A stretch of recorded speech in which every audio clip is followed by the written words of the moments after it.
paz do Senhor Jesus Cristo. Que o nosso Deus possa estar a cada dia tocando em nossos corações, que nós possamos estar buscando a Deus diariamente, conhecendo mais e mais da sua palavra, possamos estar conhecendo as sagradas escrituras. Que o Senhor Deus te abençoe grandemente. Façamos a leitura. Livro de Daniel, capítulo 5. Muitos anos depois, o rei Belsazar deu um grande banquete para 1000 de seus nobres e bebeu vinho com eles. Enquanto Belsazar tomava vinho, ordenou que trouxessem as taças de ouro e prata que seu antecessor, Nabucodonosor, havia tirado do templo em Jerusalém. Queria beber nessas taças com seus nobres, suas esposas e suas concubinas. Então trouxeram as taças de ouro do templo à casa de Deus em Jerusalém, e o rei e seus nobres, suas esposas e concubinas, beberam nelas. Enquanto tomavam o vinho, louvavam seus ídolos feitos de ouro, prata, bronze, ferro, madeira e pedra. De repente, viram dedos de mão humana escreverem no reboco da parede do palácio real, perto do candelabro. O próprio rei viu a mão enquanto ela escrevia, e seu rosto ficou pálido de medo. Seus joelhos batiam um contra o outro, e suas pernas vacilavam. Aos gritos, o rei mandou chamar os encantadores, os astrólogos e os adivinhos. Disse aos sábios da Babilônia: quem conseguir ler esta inscrição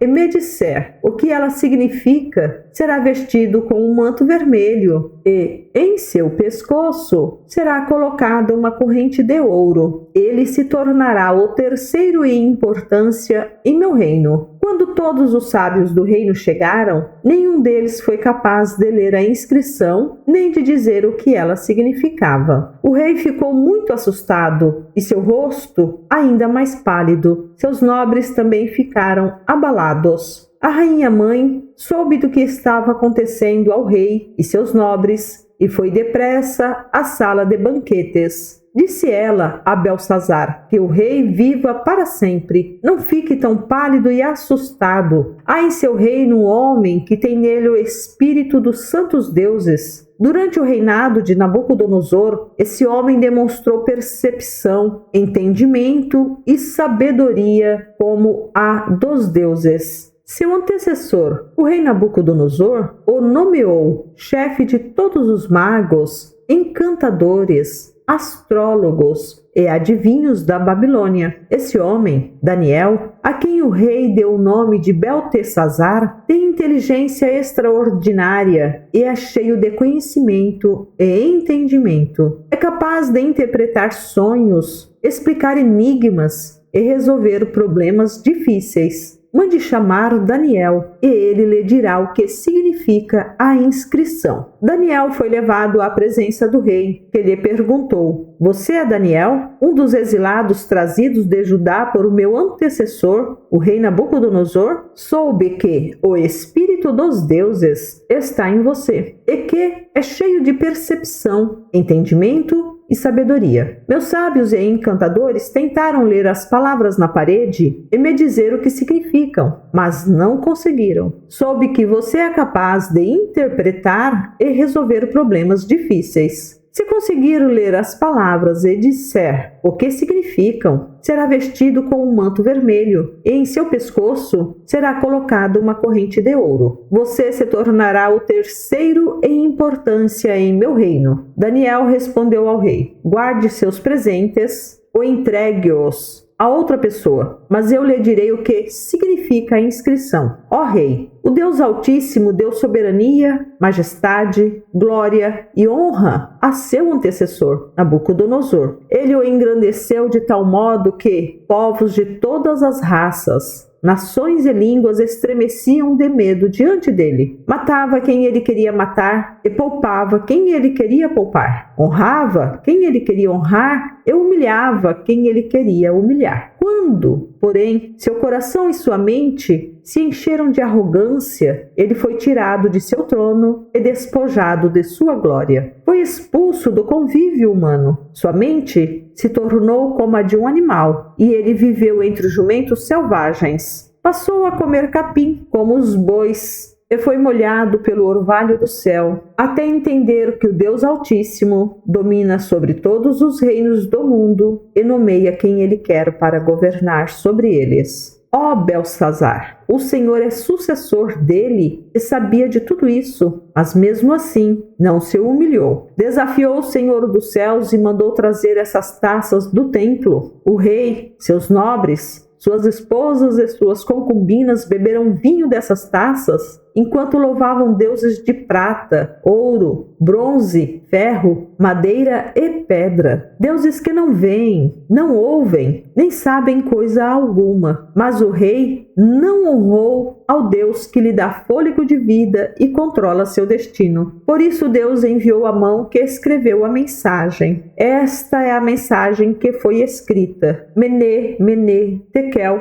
e Parsim. E este é o significado das palavras. Mene, Deus contou os dias de seu reinado e determinou seu fim. Tekel, você foi pesado na balança e não atingiu o peso necessário. Parsim, seu reino será dividido e entregue aos medos e aos persas. Então, por ordem de Belsazar, vestiram Daniel com um manto vermelho, colocaram em seu pescoço uma corrente de ouro e o declararam o terceiro em importância no seu reino. Naquela mesma noite, Belsazar, rei da Babilônia, foi morto. E Dario, o Medo, tinha 62 anos quando se apoderou do reino. Livro de Daniel, capítulo 6. O rei Dario resolveu dividir o reino em 120 províncias e nomeou um alto funcionário para governar cada uma delas. O rei também escolheu como administradores Daniel e outros 2 homens, para que supervisionassem os altos funcionários e protegessem os interesses do rei. Em pouco tempo, Daniel se mostrou mais capaz que todos os outros administradores e altos funcionários. Por causa da grande capacidade de Daniel, o rei planejava colocá-lo à frente de todo o reino. Os outros administradores e altos funcionários começaram a procurar falhas no modo como Daniel conduzia as questões de governo, mas nada encontraram para criticar ou condenar. Ele era leal, sempre responsável e digno de confiança. Por isso, concluíram: nossa única chance de encontrar algum motivo para acusar Daniel será em relação às leis de seu Deus. Então os administradores e os altos funcionários foram até o rei e lhe disseram: que o rei Dario viva para sempre. Nós, administradores oficiais, altos funcionários, conselheiros e governadores, estamos todos de acordo que o rei deve decretar uma lei a ser cumprida rigorosamente. Dê ordens para que, nos próximos 30 dias, qualquer pessoa que orar a alguém, divino ou humano, exceto ao rei, seja lançada na cova dos leões. Agora, ó rei, decrete e assine essa lei para que não possa ser mudada, como lei oficial dos medos e dos persas, que não pode ser revogada. E o rei Dario assinou a lei. Quando Daniel soube que a lei tinha sido assinada, foi para casa e, como de costume, ajoelhou-se no quarto no andar de cima, com as janelas abertas na direção de Jerusalém. Orava 3 vezes por dia e dava graças a seu Deus. Os oficiais foram juntos à casa de Daniel e o encontraram orando e pedindo ajuda a Deus. Então foram diretamente ao rei e o lembraram da lei. O rei não assinou um decreto ordenando que qualquer um que orasse a alguém, divino ou humano, exceto ao rei, fosse lançado na cova dos leões? Sim, respondeu o rei. Essa decisão está em vigor. É uma lei oficial dos medos e dos persas, que não pode ser revogada. Então disseram ao rei: aquele homem, Daniel, um dos exilados de Judá, não dá importância ao rei nem à sua lei. Continua a orar ao Deus dele 3 vezes por dia. Quando o rei ouviu isso, ficou muito angustiado e procurou uma forma de salvar Daniel. Passou o resto do dia pensando no modo de livrá-lo dessa situação. À noite, os homens foram juntos ao rei e disseram: ó rei, o senhor sabe que, conforme a lei dos medos e dos persas, nenhum decreto que o rei assina pode ser revogado. Por fim, o rei deu ordens para que Daniel fosse preso e lançado na cova dos leões. O rei lhe disse: que seu Deus a quem você serve fielmente, o livre. Então trouxeram uma pedra e a colocaram sobre a abertura da cova. O rei selou a pedra com seu anel e com os anéis de seus nobres, para que ninguém pudesse resgatar Daniel. O rei voltou a seu palácio e passou a noite em jejum. Não quis nenhum dos divertimentos habituais e não conseguiu dormir a noite inteira. De manhã, bem cedo, levantou-se e foi apressadamente à cova dos leões. Quando chegou lá, gritou angustiado: Daniel, servo do Deus vivo, o Deus a quem você serve tão fielmente, pôde livrá-lo dos leões? Daniel respondeu: que o rei viva para sempre. Meu Deus enviou seu anjo para fechar a boca dos leões, de modo que não me fizeram mal, pois fui considerado inocente aos olhos de Deus. Também não fiz coisa alguma contra o Senhor, ó rei. O rei ficou muito alegre e ordenou que tirassem Daniel da cova. Não havia sequer um arranhão nele, pois havia confiado em seu Deus. Em seguida, o rei ordenou que prendessem os homens que haviam acusado Daniel. Ordenou que fossem lançados na cova dos leões, junto com suas esposas e seus filhos. Os leões os atacaram e os despedaçaram antes que chegassem ao fundo da cova. Então o rei Dario enviou esta mensagem a povos de todas as raças, nações e línguas em todo o mundo: paz e prosperidade. Decreto que todos em meu reino devem tremer de medo diante do Deus de Daniel, pois ele é o Deus vivo e permanecerá para sempre. Seu reino jamais será destruído e seu domínio não terá fim. Ele livra e salva seu povo, realiza sinais e maravilhas nos céus e na terra. Foi ele que livrou Daniel do poder dos leões. Assim, Daniel prosperou durante o reinado de Dario e durante o reinado de Ciro, o persa. Livro de Daniel, capítulo 7. Anteriormente, durante o primeiro ano do reinado de Belsazar, rei da Babilônia, Daniel teve um sonho e visões enquanto estava deitado em sua cama. Escreveu o que havia sonhado e foi isto que viu. Naquela noite, em minha visão, eu, Daniel, vi uma tempestade que agitava o grande mar, com ventos fortes que sopravam de todas as direções. Então, saíram da água 4 bestas enormes, cada uma diferente das demais. A primeira besta era como um leão com asas de águia. Enquanto eu observava, suas asas foram arrancadas e ela ficou em pé no chão, sobre as 2 patas traseiras, como um ser humano. Ele foi dado a mente humana. Vi então a segunda besta, e ela se parecia com um urso. Levantou-se sobre um dos lados e tinha na boca, entre os dentes, 3 costelas. Ele foi dito: levante-se, devore a carne de muitos. Em seguida, surgiu a terceira destas bestas, que se parecia com um leopardo. Tinha 4 asas de ave nas costas e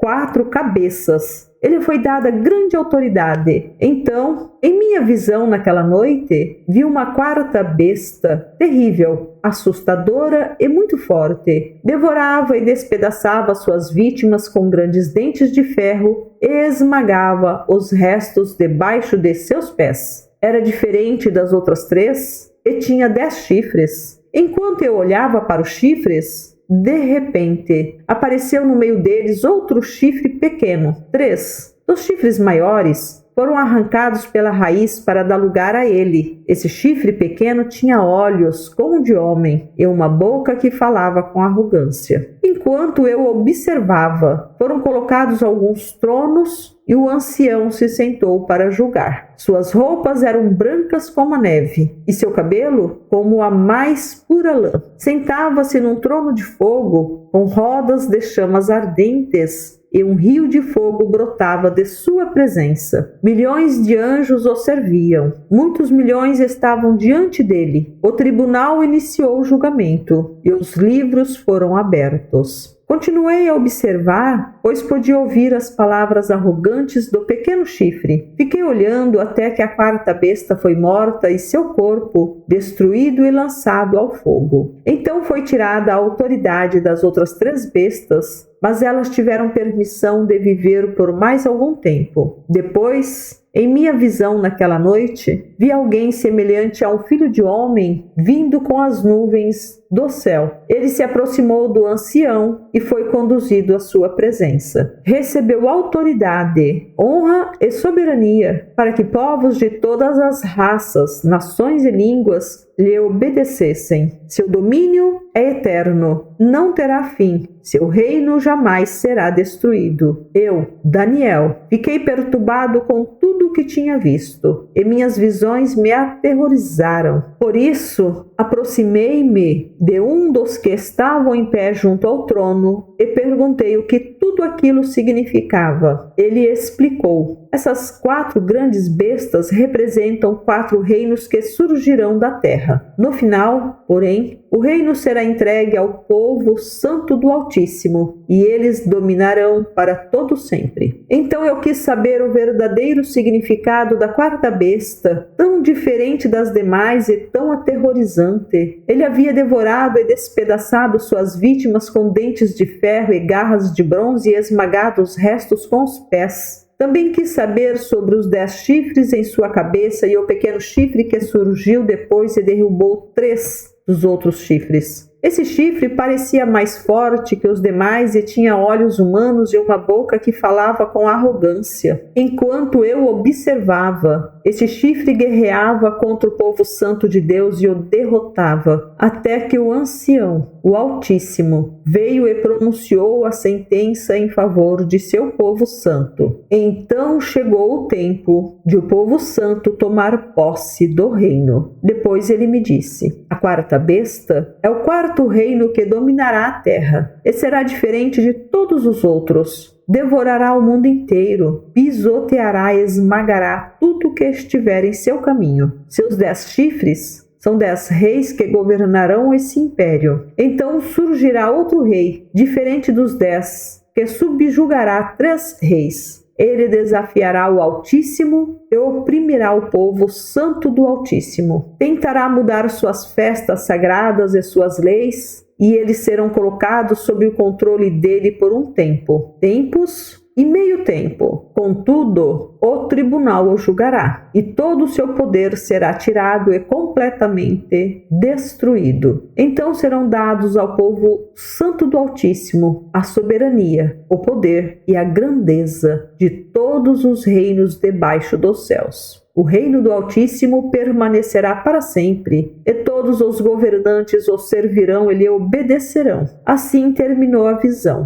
Eu, Daniel, fiquei aterrorizado por causa de meus pensamentos e meu rosto ficou pálido de medo, mas não contei essas coisas a ninguém. Muito obrigada por você ter ficado até aqui. Que o Senhor Deus te guarde, te guie e dê paz sobre a tua vida e o teu lar. O Senhor Deus esteja contigo, em nome de Jesus Cristo. Amém.